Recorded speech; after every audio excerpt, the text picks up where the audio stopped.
Magandang umaga sa inyo mga bata. Magandang umaga po, Ginoong Kumain! Salamat.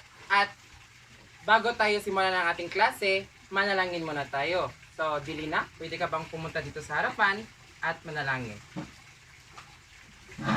Tayo ay tumayo para sa panalangin.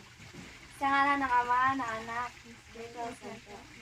Amahan namin sa langit. Sambahin ang ngalan mo. Sa amin ang panalangin. Sundin ang loob mo dito sa lupa para lang sa amin. Bigyan niyo kami makain sa araw-araw at patawarin kami sa aming mga kasalanan.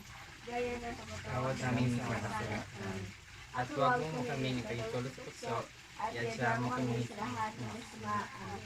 sa Ama ng Anak ng Espiritu Santo. Amen. Okay. Umupo lahat. Salamat po, Ginoong Kumain. So, kamusta kayo mga bata? Okay lang po.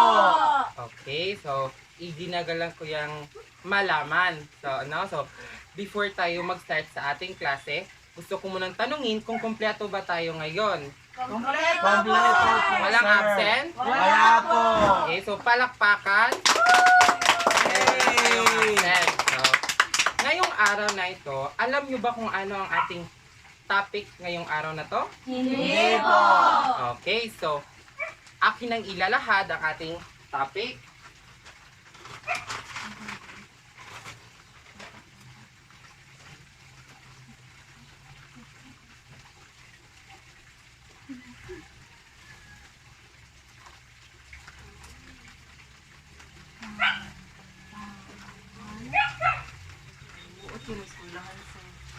Okay, so may idea ba kayo kung ano ang pangalan? Tumutukoy sa mga tao, bagay, o mga pangyayari. Okay, so paano ang pasalaysay? Hindi po namin nakita, sir.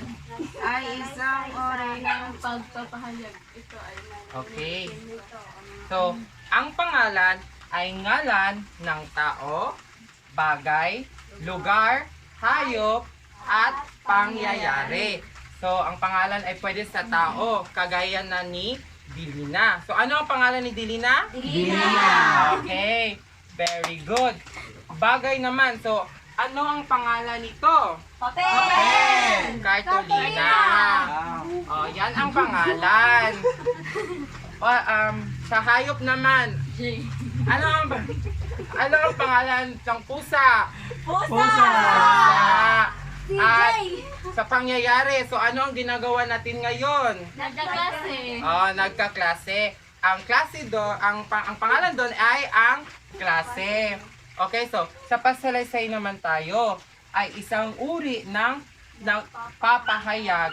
Ito ay may layuning ikwento ang mga pangyayari sa paraang pagsalita o pagsulat. So, ang ginagawa natin ngayon ay nagkaklase. So, ang pasalaysay doon ay pagkaklase dahil tayo ay nag-aaral. Oo, nagkaklase. Very good. So, alam niyo na ba kung ano ang pangalan? Opo! Ang pasalaysay? Opo! Okay, so, before that, i-identify niyo muna kung ano ang pangalan sa sinabi ko. So, ako ay si Jay. Saan doon ang pangalan? Jay! Very good. Ang pusa nila Miles, ang pangalan ay Keith. Ano ang pangalan ng pusa nilang Miles? Keith! Okay. Si Marl ay umuupo. Ano ang ginagawa ni Marl? Mobo! Ang umuupo ay salaysay. So, palakpakan. Na, dahil may idea na kayo kung ano ang pangalan at pasalaysay, may ilalahad ako na kwento sa inyo.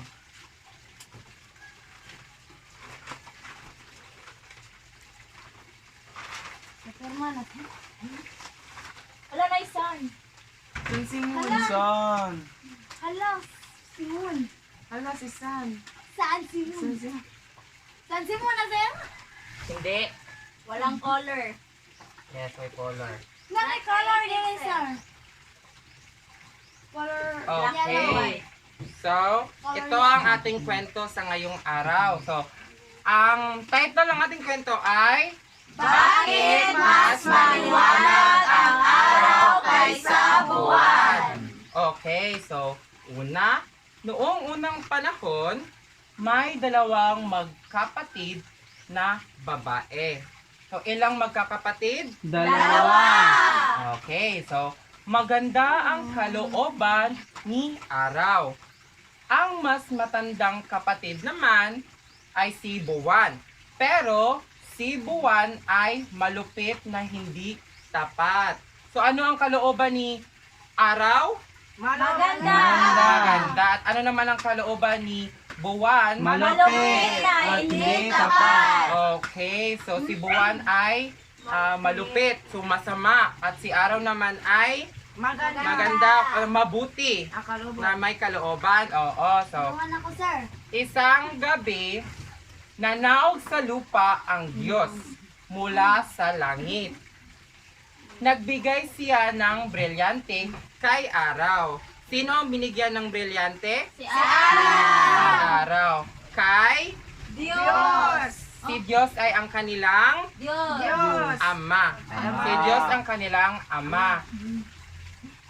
Hindi na binigyan ng Diyos si Buwan ng brilyante dahil hindi maganda ang kanyang ugali. Bakit hindi binigyan ng brilyante si Buwan? Hindi maganda ang kanyang ugali. Okay, so hindi maganda ang ugali ni Buwan kaya hindi siya binigyan ng brilyante ng kanilang ama na si Diyos. Okay, so nagalit si Buwan kaya nagnakaw siya ng brilyante. Ano ang ninakaw ni Buwan? Brilyante. At bakit nagnakaw siya ng brilyante? Hindi siya binigyan at nagalit siya. So, nagalit ang Diyos at inutusan ang Buwan. Ngunit, inutusan ng anghel pala ito, ngunit umabuso ang dalawang anghel. At itinapon sa langit si Araw at si Buwan. Sino ang itinapon sa langit? Si Araw at si Buwan. At sino ang inutusan? Anghel. Ang mga anghel. So bakit kaya tinapon si Araw at si Buwan sa langit? Dahil inabuso nila ito. Inubusan nila ang brilyante. Dahil nagalit ang Diyos sa kanila dahil ni Buwan kasi si Buwan ay may masamang ugali. Kaya inutusan ng Diyos ang dalawang anghel na itapon na lang sila sa langit.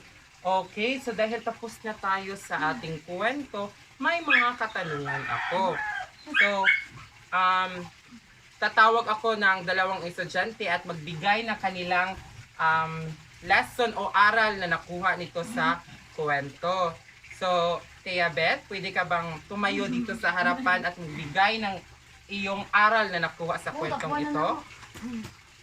Ang aral po na natutunan ko sa kwentong ito ay dapat tayong hindi magnakaw at magpakabait. Very good. Palakpakan! Sige. Dondi, pwede ka ba dito sa harapan at magbigay ng aral? Ang natutunan ko po sa kwento na bakit mas maliwanag ang araw kaysa buwan ay dapat tayong maging mabait at dapat tayong hindi magnakaw ng hindi sa atin. Very good. Palakpakan. Okay, so last question. Bakit kaya mas maliwanag si araw kaysa kay buwan? Bakit? Kasi binigyan ng brilyante si Yes, Araw. very good. Dahil may brilyante si Araw na binigyan ng kanilang ama na si Diyos. Kaya mas maliwanag ang araw kaysa sa buwan. Dahil alam nyo na ang kwento at may mga idea na kayo na nakuha, may assessment ako o pagsusulit na gagawin. So, pakikuha na inyong mga papel, mga bata. Gaya ko papeloy. Ada bulpin din. Tara, papi. Ada papel. Hoy, nay papel si Kuan, si Marvin. Nay papel si Marvin, oh, yan na niya. Manaroy nyo na niya. Hindi na buta na ikuan dito. Ang ikuan ang bayan na ba? Oh, da papilo. Papel. Papilo. Ay, Hutan salamat. ninyo, hutan ang papel. Yun, rapid. Mga tagulpin din. Uy, boy, ba na? Lapis lang. Obe. Oh, maganda yung din. Ang saan na mo, sir? Hala, ABC. Buti-buti to, mama, sir, no? Ako, mananguwa mo na. Lalaki ang generous mo.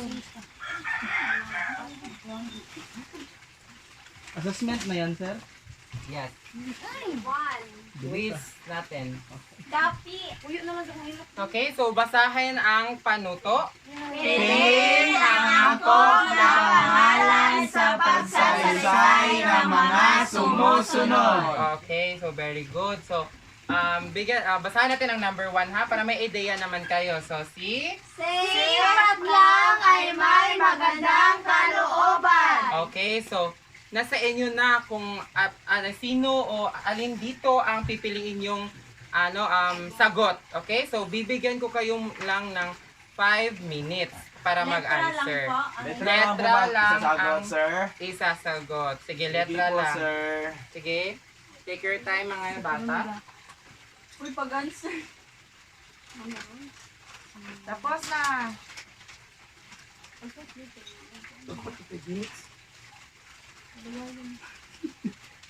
Nagalit si teacher.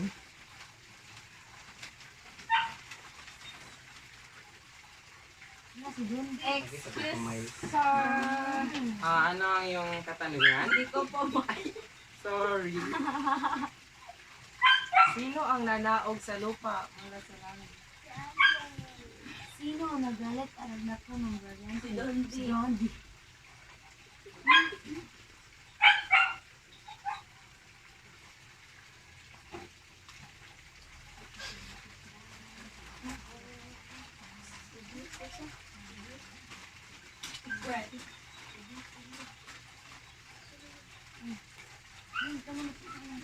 Sir, may nagsi-cellphone po. Bawal may cellphone ha.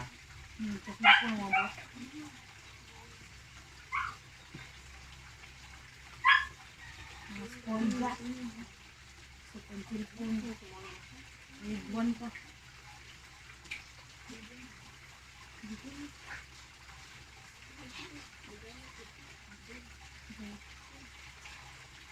May Pinakape na dito.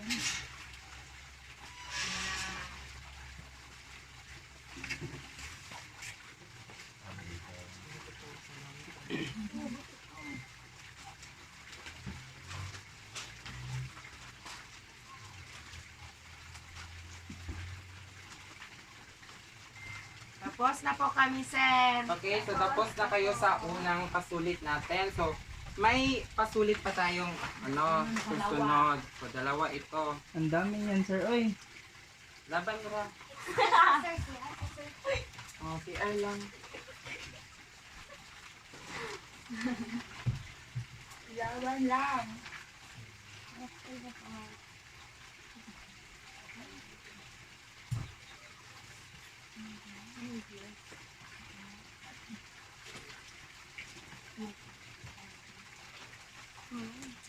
Ang Diyos ay araw. Ba't sa huwag pa ha?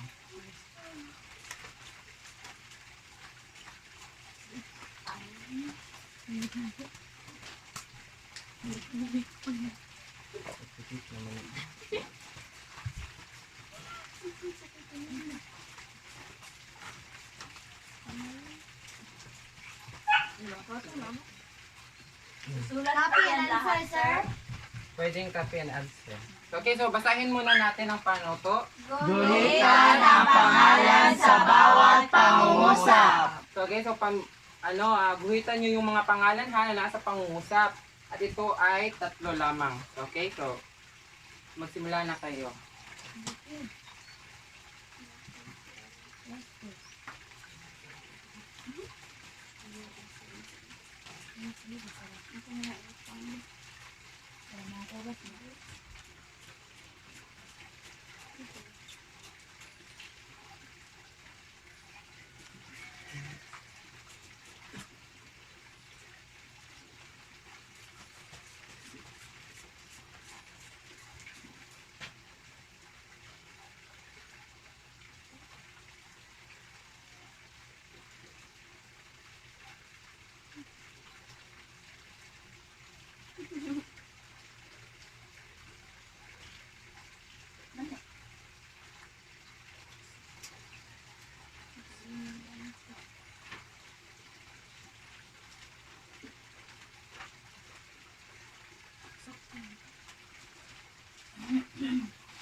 sir. Hindi pa po.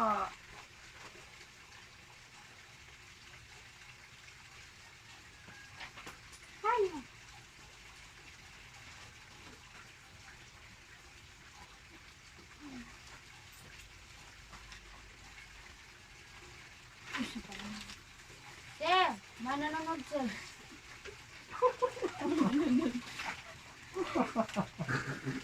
Walang manunod ha.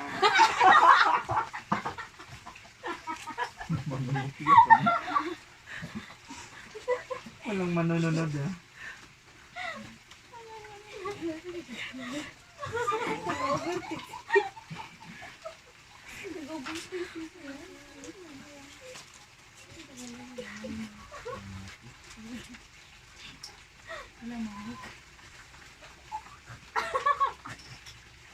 Tapos na po kami sir. Tapos na po kami, sir. Sure ba kayo dyan? Ay, hindi pa po, sir. May sagot pa po. Tapos na po. Di Ay, pa po. hindi pa po lahat po. Okay, so, bibigyan ko pa kayo ng 3 minuto ha. Saligman na ako daw.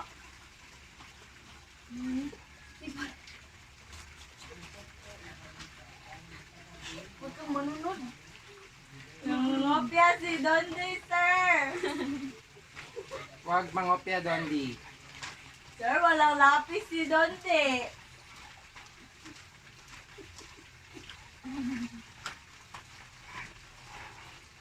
Pamadlong.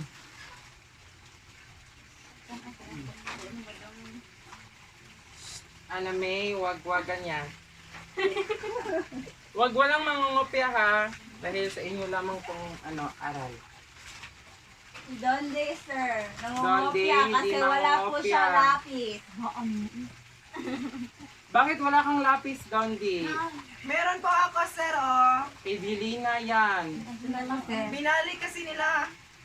Bakit binali? Sir, tapos na po kami, sir. Tapos na ba kayong lahat? Oh, sige. Take your time muna. Pag tapos na, hindi kayo tabi ha.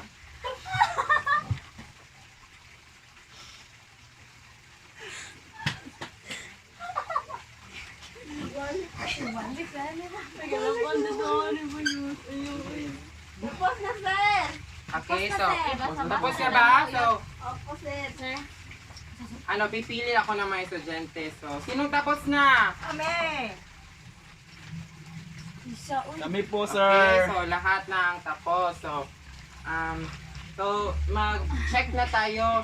Sasagutin na natin ang mga katanungan. So, pipili ako ng 5 estudyante para pumunta dito sa harapan at bilugan kung ano ang tamang sagot. Okay, Sir. so Sir, number Ako, 1 sir, si ako, sir. Marl. Ito, sir. Number Sir, 2 sir. si Delina. Okay, sir. Number 3 Sir, ako, si sir, ako, Miles. sir.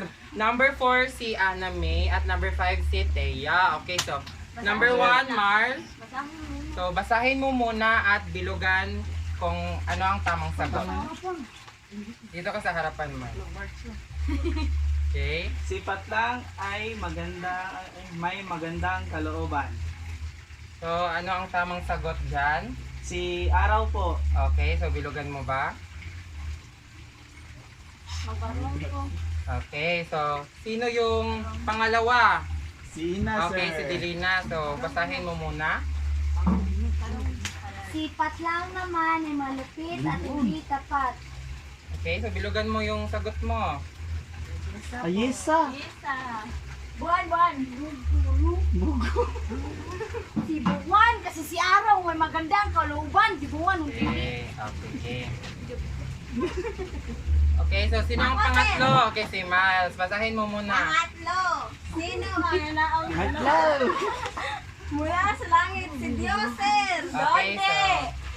Ay, Okay, so sa pang-apat, sino yung pang-apat? Okay, so basahin Sino mo ang muna. nagalit at nagnakaw ng brilyante? check po, Donde. check. Bilugan mo. Uy, di mo si Dondi. Di ba si Dolly? Sir, hindi nakinig So, pang-5, Thea. So, basahin mo muna. Sino ang inutosan na pagsabihan si Buwan? Dalawang tao. Dalawang tao. Tao yun eh. Kanina, Dalawang sinabi. tao, sinabi ni Sir Oh, bilugan mo kung ano yung Ay, tuwa na nila, yung dalawang mangin. sagot. Okay, so Dalawang pa. dito naman tayo. So pipili na naman ako ng 3 estudyante. So ang anim si Kim, Ako sir. sa 7 si Marvin. Ako sir, last sir. Sir, last. Okay, dito na si Marvin. Don, sa number 7, Panguli ko, sir! Miles. Panguli ko! Okay, so basahin mo muna. Ang Diyos ay ama ni na araw at buwan. Okay, so bilugan mo ang mga pangalan dyan. Ama! Ano? Guhitan Wait ko, lang, hindi guhit. po bilugan. Di nakikinig. Okay, so Sir, naway na po nila ako. pato ng palagawas niya. So, sino sa... Ako po! Okay, basahin mo muna. Binigyan ng brilyante si ay araw. Okay, so Brilyante! guhitan mo. Brilyante po! Brilyante! Brilyante! Brilyante po! Okay, so... Sir, yung panguli, sir. Panguli naman, si Mas, basahin mo muna. Tinapon si araw at bungan sa langit. Okay, so guhitan mo ang pangalan. Araw at si bungan. Okay, so ngayon ay i-check na nato ang inyong mga answer. So, basahin nyo yung number 1.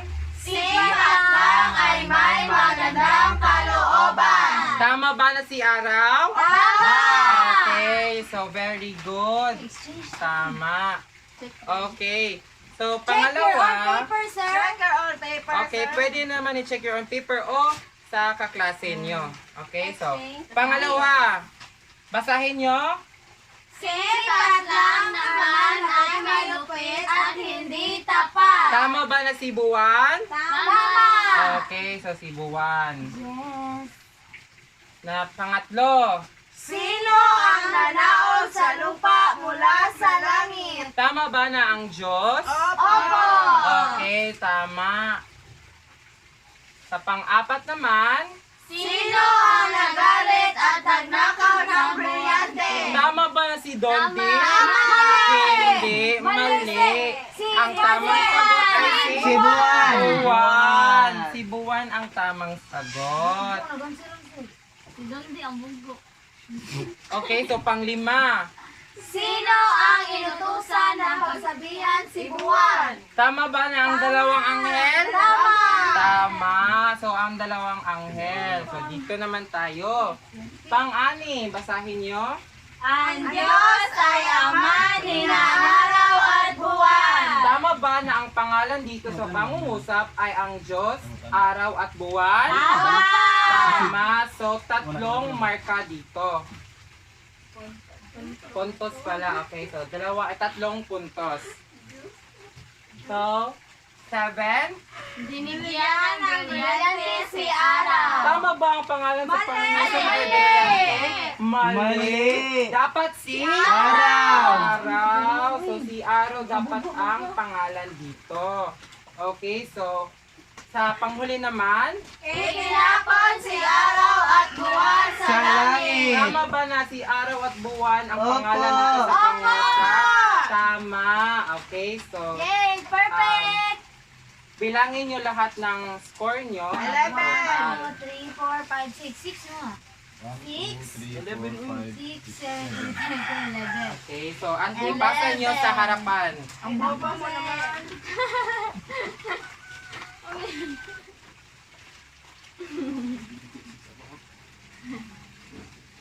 Okay, so, dahil tapos na tayo sa ating klase ngayon, may assignment ako. So, ang assignment natin ay basahin yung muna maigi yung kwento at pag-aralan nyo dahil sa susunod na klase, may gagawin pa tayo. Okay? So, yan lang ating klase Sir, may tanong ako, ngayon. sir. Ano nga Oh. ulit yung pamagat ng kwento? Ang pamagat ay bakit mas maliwanag si araw kaysa buwan. Okay? Kuha nyo na bang lahat? Opo. Okay, so sa ating closing prayer, Dondi, pwede ka ba dito sa harapan at manalangin na tayo. Magsitayuan po lahat. Sa ngalan ng Ama, ng Anak, ng Espiritu Santo. Amen. Angel of God, my guardian dear, to whom God's love commits me near. Never this day be at my side, to light and guard, to rule and guard. Amen. And the name name of of the the Father, Father, the Son, the Holy Spirit. Amen. Paalam mga bata. Alam na po, Ginoong Kumain. So paalam. Alam po. Mga kasing Bye-bye. Paalam.